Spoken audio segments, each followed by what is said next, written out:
অনেকে এটাকে মযহাবের ইখতিলাফ মনে করে, হানাফি, শাফি, হাম্বলি। দেখেন, সব মযহাব আহলুস সুন্নাত ওয়াল জামাতের অধীনে। আসসালামু আলাইকুম ওয়া রাহমাতুল্লাহ। আমাদের দেশের অনেকেই মনে করেন কাদিয়ানীরা মনে হয় ইসলামের কোনো একটা ফেরকা, অর্থাৎ ইসলামের কোনো একটা মাযহাব, যেরকমভাবে হানাফি, শাফি, হাম্বলি এরকমভাবে বিভিন্ন ফেরকা রয়েছে, বা আহলুস সুন্নাত ওয়াল জামাতের কোনো একটা অংশ হবে। আসলে তারা যারাই এমন চিন্তা ভাবনা করতেন বা যারা এমনটা ভাবেন, তাদের জন্য আজকের ভিডিওটি। চলুন দেখে আসি আসলে তারা কোনো ফেরকা নাকি ইসলাম থেকে বাইরে।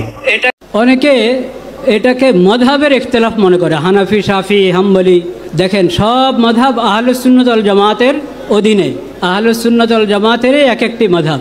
কাদিয়ানী আহলুস সুন্নাত ওয়াল জামাত হবে দূরের কথা, ওরা তো ইসলামের গণ্ডির থেকে বাইরে। কাজে এটা মযহাবের ইখতিলাফ নয়। 2 নম্বর, কেউ কেউ এটাকে ফিরকার ইখতিলাফ বানাতে চায়।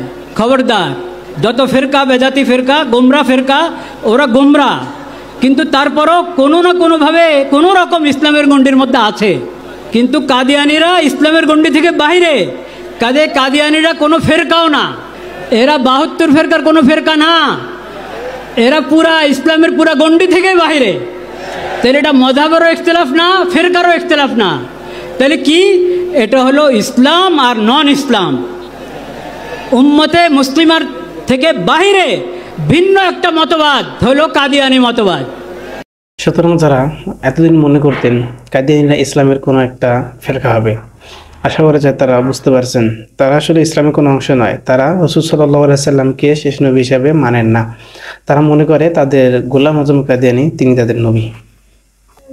অথচ কোরআনে স্পষ্ট করে বলা হয়েছে রাসূল সাল্লাল্লাহু আলাইহি সাল্লাম অর্থাৎ মুহাম্মদ সাল্লাল্লাহু আলাইহি সাল্লাম সর্বশেষ নবী, তিনার পরে কোনো নবী নেই।